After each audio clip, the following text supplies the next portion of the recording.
Latinos Out Loud podcast. Latinos, Latinos, Latinos, Latinos, Latinos. Yeah, that's what this is.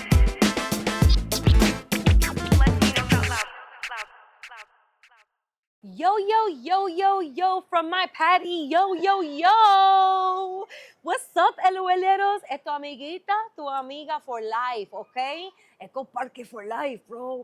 It's Raquel Loca desde my backyard.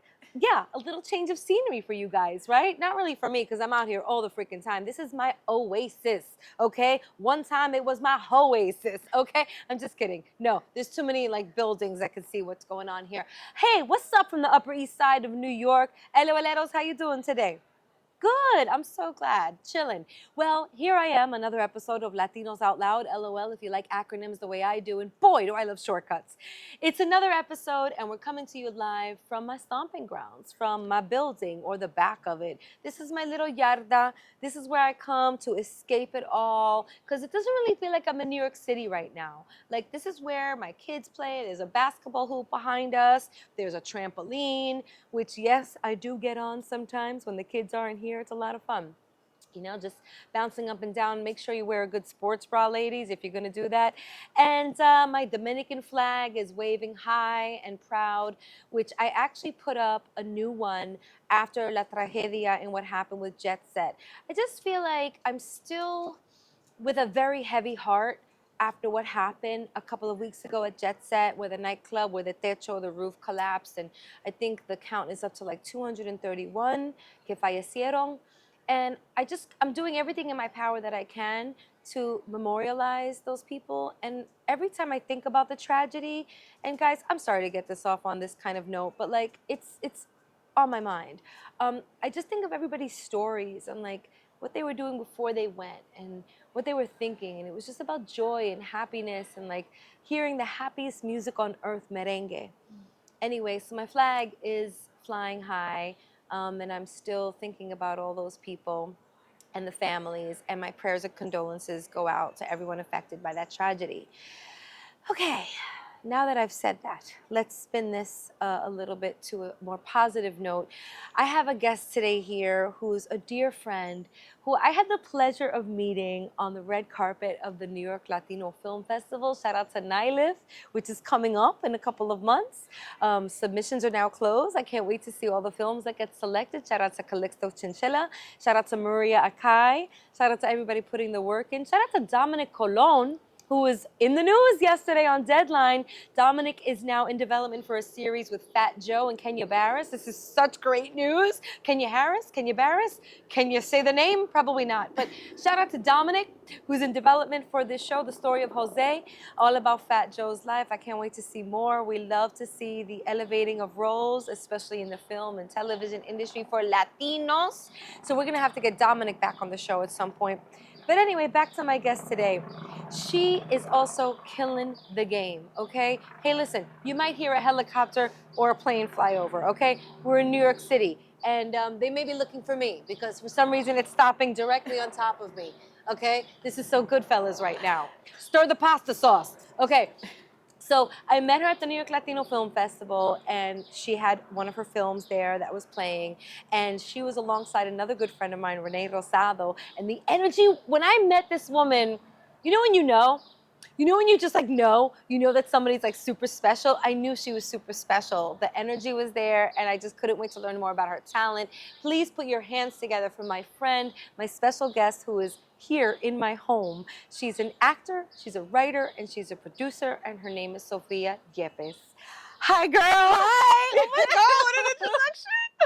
I take pride in my intros. That was beautiful. I'm so glad. I was like, damn, she's good. Oh, she's still, okay. I love it. It was beautiful. I have so much more to say about you, but like, I feel like I really chewed everybody's ear off with that like long intro. Oh, it was an important one. It was monologue-y. But it was important. You had to you. take a moment. You had to take a moment, you know. Yeah, I keep having to take these moments because it's just like, you know, the tragedy in DR, it really affects us. Like, Of course. I think it's going to affect life moving forward. Of course. Right? Yeah, of course. Absolutely. I mean, it was something so unexpected. And what you said was so beautiful. It was like thinking about like their life, like the moment going into the space, they had no idea they were going to have a good time, you know, like people had plans for the days after. Like that's a Yeah. very real thing. And I really appreciate you doing that because sometimes you.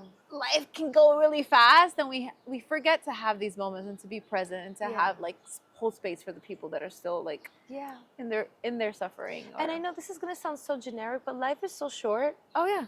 You Oh know? no, that's a real thing. I know it sounds like you said generic, cliche, but it's a very common cliche quote for a reason because Yeah.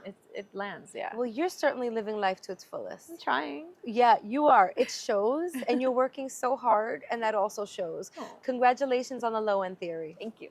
Thank you so much. This is your film that has been in how many festivals thus far? I think 4 festivals are at this point. Yes. 4 Yes? festivals. Yes. That's yes, so yes. fantastic. Thank you. You wrote the film, Mm-hmm. you produced the film, Mhm. and you star in the film. Yes, I did. Yes, That I did. is the ultimate trifecta. Like, well, I'd like to know your process. First, okay, first things first. Ah Papa, freaks, all the honeys, dummies, Playboy bunnies, those Oh, wanting yeah, money. money. A little bit of Biggie for you. We You know, have first things first. Tell us a little bit about the film because it's an action, there's drama, Uh-huh. and you are so lighthearted and fun. So talk about seeing your Pretty dark. capabilities It's as an crazy. actor. Tell us a little bit about the film. So the film is about this woman. She is a military vet, right? And her whole like life goal is to become a music producer. She wants to be speaking of Biggie. Well, music. Aye, baby. She wants to be a music producer. That's where her passion, her heart is. In the meantime, while she makes it big, you know, she needs to do a little hustling. And so Yeah. she smurfs for a drug lord, which basically means she runs the money. I was gonna ask because I love the Smurfs, but I don't think it's the same. Not the same. Like ha ha ha, Bubba No, no. Smurf. Like I don't think it's No. a brainy Smurfy. Not at all. Okay. Apparently, and this is something I learned as we were writing the film. Smurfing means that it's the person who's like making the deposits for the person making the money, right? For the drug lords. So that's what she does. In the meantime, she meets this other woman who's a singer. And, you know, they connect on that vibe. And she's like, oh my God, googly eyed. She's Oh yeah, into lots this of making woman. out. Lots of making out. Get it, It's girl. A little sexy. Okay, lots of tonsil hockey Yeah. in this film. Okay. A little bit, yeah. And so she meets her and falls in love with her and finds out that she owes money to some other bad people. Yeah. So she thinks it's a great idea for her to steal from her boss, who's a very dangerous man, to pay the debts of this woman that she's fallen in love with. So yeah, it's dark. It's thriller. It's a neo-noir. Yeah.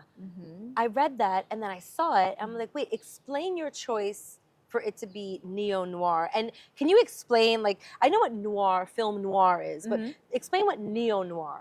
So neo-noir just basically means that it's a modern version of film noir. That's it. So we like modernize certain elements of it. Okay. So one of the elements being that female lead. That's not something that is an original film noir, right? So, but we had to, okay? Ovaries. Ovaries before broveries, okay? Uteruses before deuteruses, ladies, okay? Remember that. So that's one of the new things. Also, the femme fatale is part of a film noir, but it's never been two women who fall in love, right? So that's the modernized version of it too. Love that. The location, I think, played a big role. The look of it played a big role. Like a lot of people associate film noir with shadowy and like black and white and stuff. Well, we went in another direction. We have very saturated colors, but it's more like pinks and blues and turquoises and stuff. And yeah, so that's what the neo part of the noir is. And the reason why we did a neo-noir is because, well, Francisco Ordonez, who's the writer and director, you know, he is like a die-hard, like, Scorsese, you know, Coppola guy. He likes his classic films. And, you know, I love those kinds of films too. I think, generally speaking, a lot of us like those classic films. Yeah, well, there's a profound respect for these directors that really changed the game, and there are many following in their footsteps. Exactly. But do we see a lot of Latinos in these films? No. And I love the people who are going out, making their own films. A lot of our films, we're creating something new, I think, as Latinos. But for us, it was also really important to be able to execute a film that is considered a classic genre, in a good way. Like we wanted to handle it. We want to be like, yo, we could do this too. Give us the money. Wow. You So know? much thought went Yeah. into this process. Yeah. So interestingly enough, LOLeros, I asked Sofia, how long has she been writing this film? And your answer was you started in the year 2013. Wow. Wepa. 2013. We're in 2025. We're in 2025. This baby is 12 years old. Yeah. Older than your Older actual than my baby. actual baby. Right. And no, like, not even concepts of having a kid when I started writing this. Nothing. So you were in a different place, but like Totally. when you see the film and the trailer, you can see all the work that has gone into this. Thank you. This doesn't look like a film made overnight at all. No, It's no, on the opposite end of that spectrum. Thank So congratulations, but like walk us through that process, that 13-year process. Where did it start and how did you get the film to where it is today? Well, it started with the fact I moved to LA, right? And I was not, I couldn't get an audition because I didn't have enough credits. And then I couldn't get credits because I couldn't get an audition. Cart before the horse. You know? Yeah. I mean, Chicken before the egg. It was that situation. I was so at a loss of like, what do I do? Yeah. And so I've always been a go-getter. I've always been somebody that like, you know, like you, that I'm going to do it. I'm just going to do it. You know what I mean? Tenga lo que tenga. We'll start it at, what did you say? The chimichurri truck, what kind of way or whatever, right? Sometimes you gotta start at the cuchifrito level. Cuchifrito, You know what I'm that's saying? right, yeah. Sometimes they gotta make a relleno de papa, de acapuria, the pastelitos, and then you graduate to the restaurant level. You know what I'm saying? Then you're catering for like VIPs. So it's like, you know, Yeah, tú sabes, right? it's okay. Exactly. So I'm always been that scrappy. And so I went to Francisco. He was the first director I ever worked with. He was the first audition I ever had. No way. Yeah, for his What a thesis story. film in Colombia. And it did really, really well. Wow. So, Never I think burned you a saw bridge. it. St. Paul? I didn't see St. Oh, Paul. okay. Was that at the festival? It was, well, no, it's super old at this okay, point. okay. We don't want to date ourselves. But, Oh gosh. but he was, you know, I trusted him. I love his work. I think he was someone who should be working and wasn't working. So I was like, yo, I'm good. You're good. Let's make something good, you know? Yeah. It was literally that simple. And he was like, all right, are you down to like raise money and do all this hard shit to like make, can I curse on this? Of course. Okay. Are you down Fuck to? yeah. Curse? Shit. Yeah. Okay, good. So he's like, are you down to do all the hard shit that it takes to make a movie? And I was like, yeah, I'm down. And we started writing. I raised some funds so that he can stay at home, pay his rent, and write. Look at that. Right? We started collaborating on the like story and this and that. And then kept, you know, slimming it down, asking people. And honestly, at the beginning, it was really rough. It was really tough to like get people on board because no one really believes it until they see it. Yeah. And then 2019 came along, Yeah. and we're like, all right, we got to start raising some money for this. We started a crowdfunder, Yeah. and then we started raising some real money. Then people started paying attention. Then we got a producer on board, another producer, Dan from Atomic Films, and then we got an investor that was like, okay, I see it, I believe in it. Let's do this, and he helped us raise the majority of our production funds. Okay.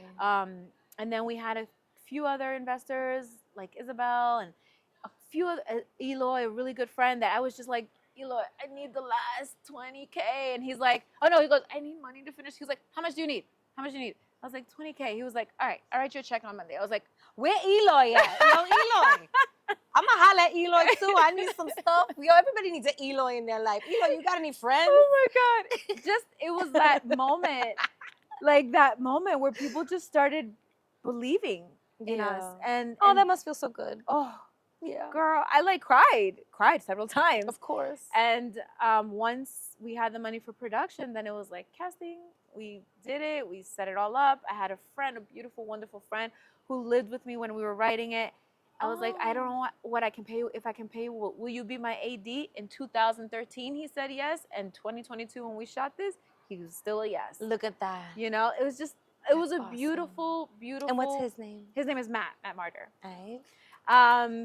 And so, you know, then Renee. Renee Rosado. Shout out to Renee. Very talented actor. You know him from The Connors. Yes. Yup. Yes. And so many things. Ser. But like, Ser How- came on. We cast it. We gave her an offer. Okay. Gave them an offer, yeah. When did you bring Ser and say her last name for me because I don't want to like chop it up. Oh God, Ser, please don't hate me. Anzoategui. Anzoategui. Okay, Yeah. that sounds really I good. have to see it to be able to say it, yeah.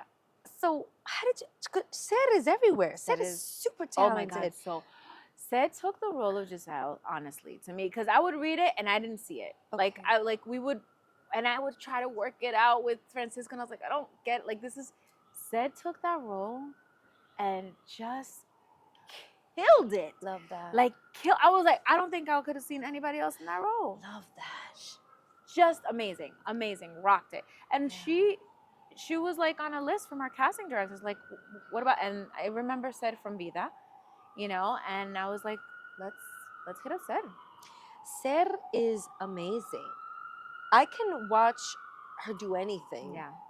She's been on the show. Oh, really? Part of Vida when we were doing like the junket stuff. Yeah. And just an amazing person, right? Beautiful human. And really super talented. Yeah. Given a gift that truly. she's gifting us with now. Absolutely. Yeah. Sed hasn't even seen it. Ser. Well, are you still going through the festival circuit? Well, not so much because now we have distribution. Oh, well, okay, yeah. I knew this. That's right. Talk to us about the distribution deal and how people can see it. Right. So we got distribution from In the Black Network. So we're on In the Black Network. We opened up their Hispanic division. Love that. Yeah. And Wow. it's been really, really great. So we're exclusive with them for a few, like I think a month or two more. And that's where you can see it, In the Black Network. It's affordable. It's like a $7.99 subscription. Oh, no, it's free. Oh. It's a free subscription. Just the film is $7.99 to rent it. Ah, got it. Okay, yeah, cool. Yeah. Because I started to sign up and I was like, okay, I don't have my credit card information handy, but like I do. They had a slew of films. I was like, oh, I want to see that. Oh, yeah. I want to see that. I don't want to see that. So they're kicking it up a notch. They're like really putting a lot of investment towards the streaming service. And I think they just signed a deal with Vizio. So they're going to be like a button on Vizio now. Oh, great. So they'll be on the smart TVs. Yes. Great. Yes. So now that we have distribution, we kind of slowed down on the festival thing, which I really wanted to like push, but it's expensive. Yeah. Oh, it's. Okay. I don't know if everybody understands. You know, we talk about it often on this show, but I don't think often enough. Like, the festival circuit, like you need a marketing budget. You need a budget. Understand that if you're gonna do a film, you need a marketing budget. And the festival circuit, you know, you have to apply to all these things, and you have to have the money to go to all these places and, you know, have the after parties and this and that. So it gets really expensive. So we're in a place where thankfully now people are watching it. Now we're generating some revenue, hopefully enough to pay everybody that helped us do it. That's and we'll see what happens after that. Great. Okay, now let's dissect your character a little bit. Okay. Because she's gangsta. Mm-hmm. And she's a lover. Yeah. Love almost gets in the way. Yeah. How did you execute on this character? Because that's not how you are. I mean, I don't know how gangster you are in real life. You're going to be killing people after this. I don't freaking know. You don't know what you don't know, right? Like, but like, what did you tap into to get on camera and be this person? Oh, I'm going to get real vulnerable for a second. Is that okay? Of course. You want me to hold you? Maybe. You want to sit on my lap? You know. Okay, I'm here. I'm just going to do one of these. My shoulder? Whatever you need.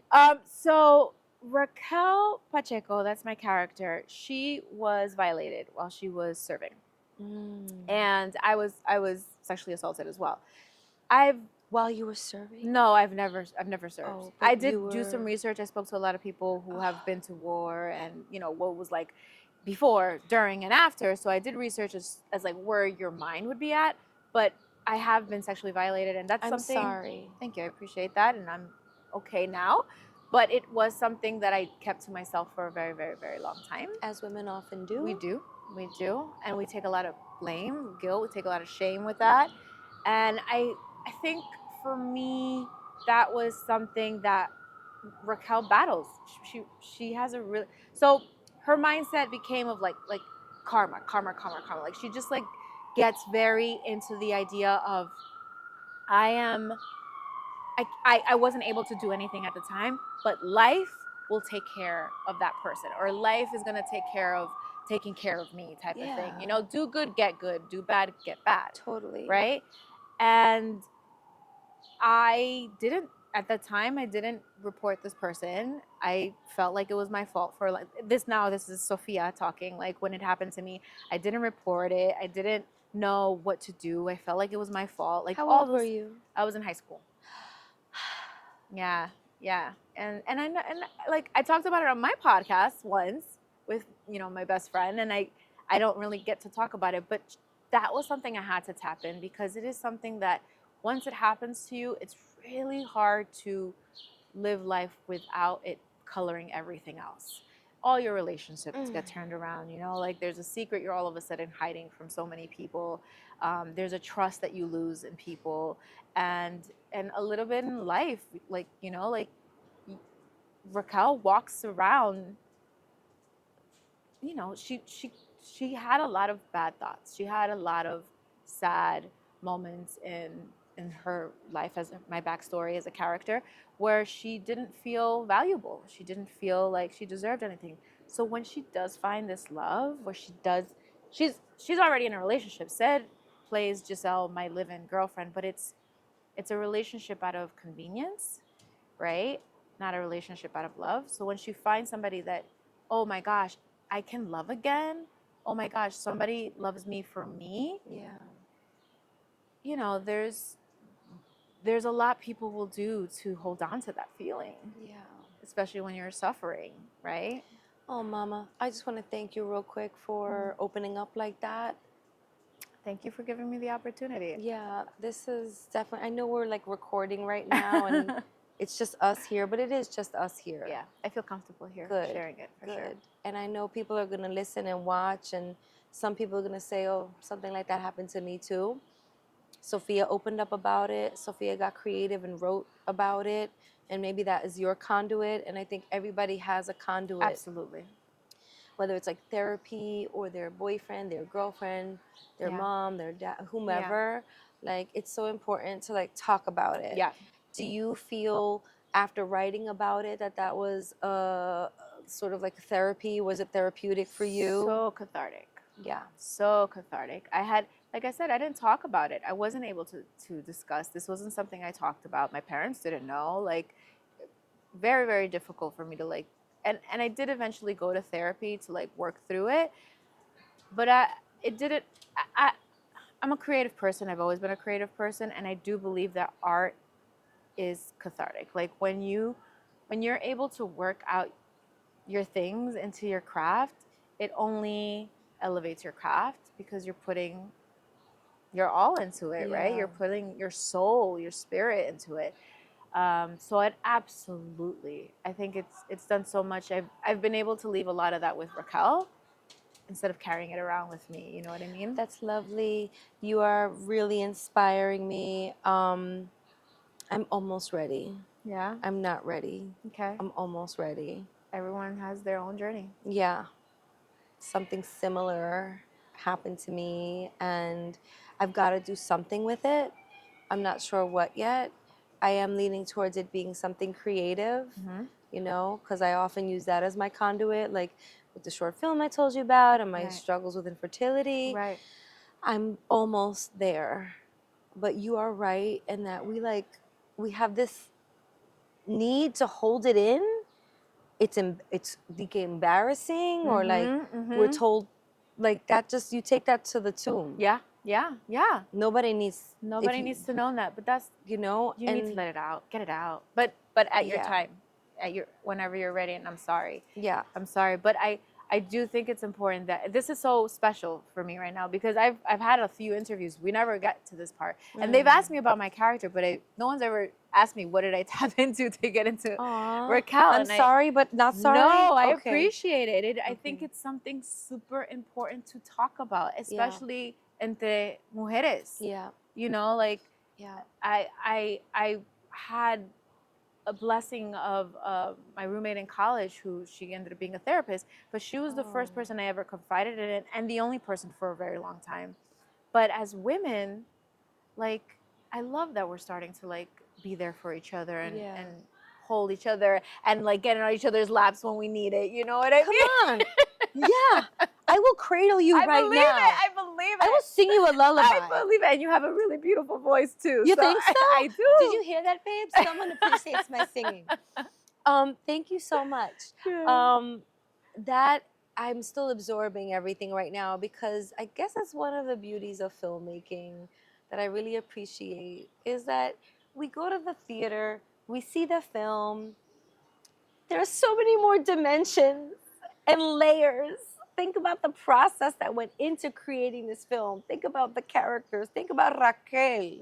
How many Raquels are out there andando por ahí? You know, Renee's character. Oh my gosh, Renee's crazy. I love his character.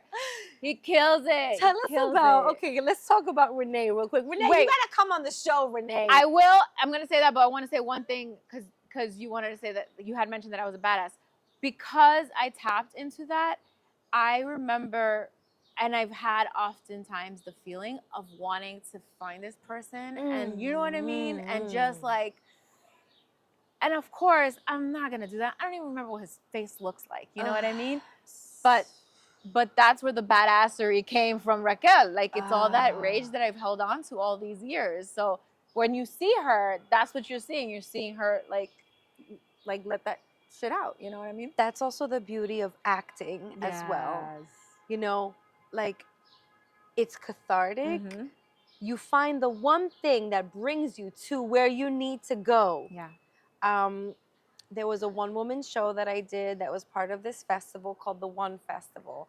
And I struggled forever. Like, I wrote it, and it was me talking to a tattoo artist about my miscarriages and getting a tattoo for each miscarriage. And the tattoo artist could give two fucks. Like, he says nothing during the whole show, you know? Oh, interesting. Okay. He's just there love listening. He's this Great fictitious, this character that I'm just like, 3 acts, 3 miscarriages, 3 different approaches. And for the longest, I was like, am I really going to use this show to release and to pay homage and to almost have a burial for these 3 babies that I lost that I was never able to really have any kind of closure on? Beautiful. You know? Yeah. And then I was like, yeah, sure.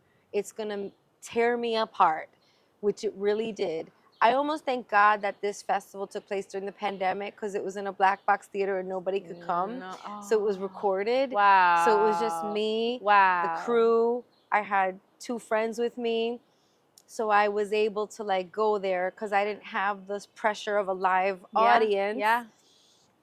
And Sofia, I fell to the floor after the performance. I felt so weak, like as if I just got struck by lightning, but in a good way, where I was still like alive and shit. You know? No, you're going through it. Like, you're going through it. Each act yanked out a different organ, and the last act yanked out my heart.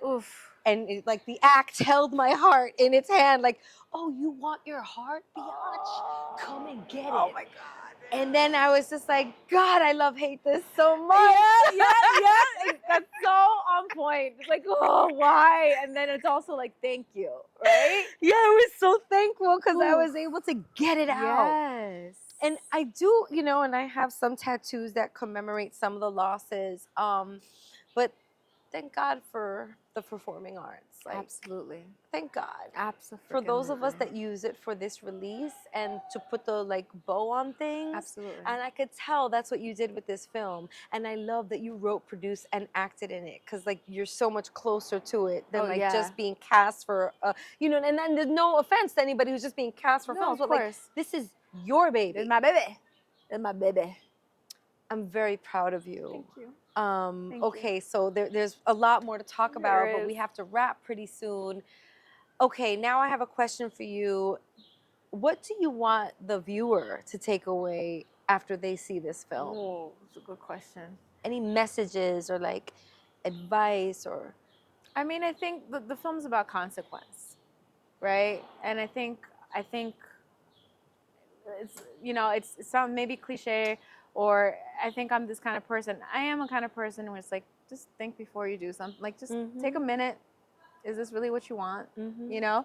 I also have been the kind of person where I don't think. And I'm just like, oh, but it feels so good. And I'm just going to go, you know? And then afterwards, I'm like, damn it, why did I do that? Yeah, like I think more than anything, there's so many messages. There really, truly is so many messages. Yeah. But what's coming to mind right now is just like, especially in the times that we're living right now, let's just think a little bit before we I love that. we do.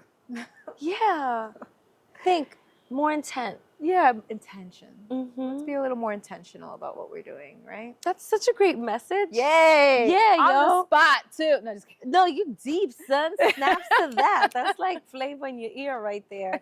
And one more time, tell everyone how they can see the film. Give them as specific instructions as possible. Okay, so Get a pen, paper, blood, You chisel, ready? whatever you need to do. whatever you need to do, Type it in your notes. here we go. InTheBlackNetwork.tv. You will see us there. The Low End Theory.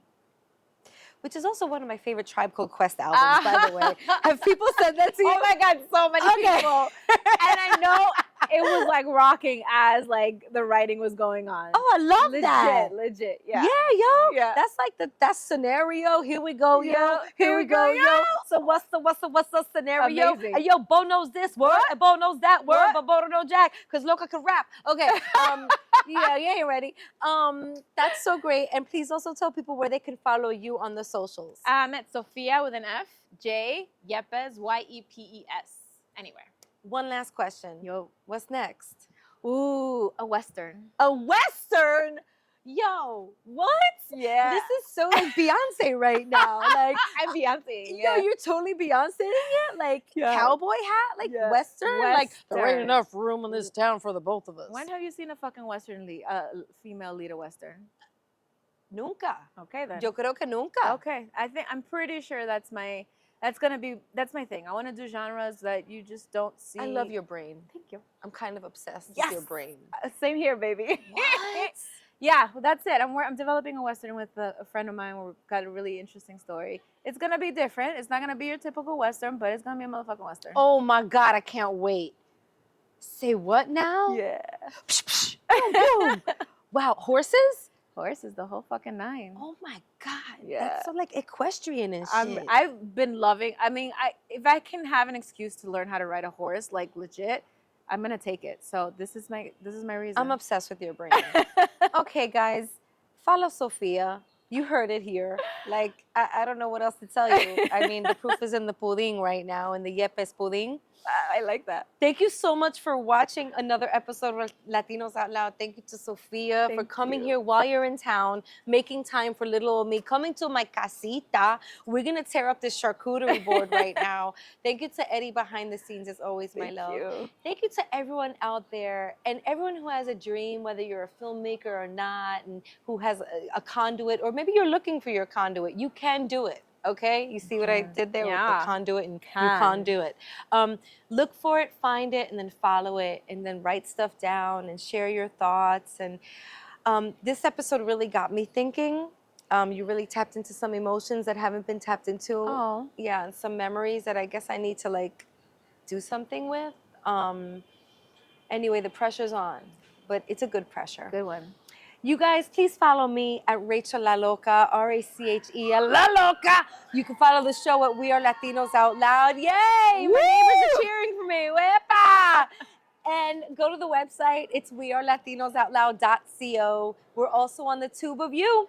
YouTube, that's right, YouTube, Loca Out Loud. Also, there's some episodes of me being on location and doing some fun stuff. A lot of fun episodes coming up, LOLeros. Oh my God, you don't even know it's in the crates. Like, I cannot wait to and put it in the front of the refrigerator, because right now they're, you know what I'm saying, they ready, they almost ready. And thank you so much for listening again. You can give us a call. Pick up the phone. 978 Latinos is the number. 978 LATINOS. Leave off the last S for savings. Okay, that's it. Shout out to everybody. Keep doing your thing. I can't wait. The summer's coming, baby. Here we go. On Feel it that right note, now. we out. It's the Latinos Out Loud podcast.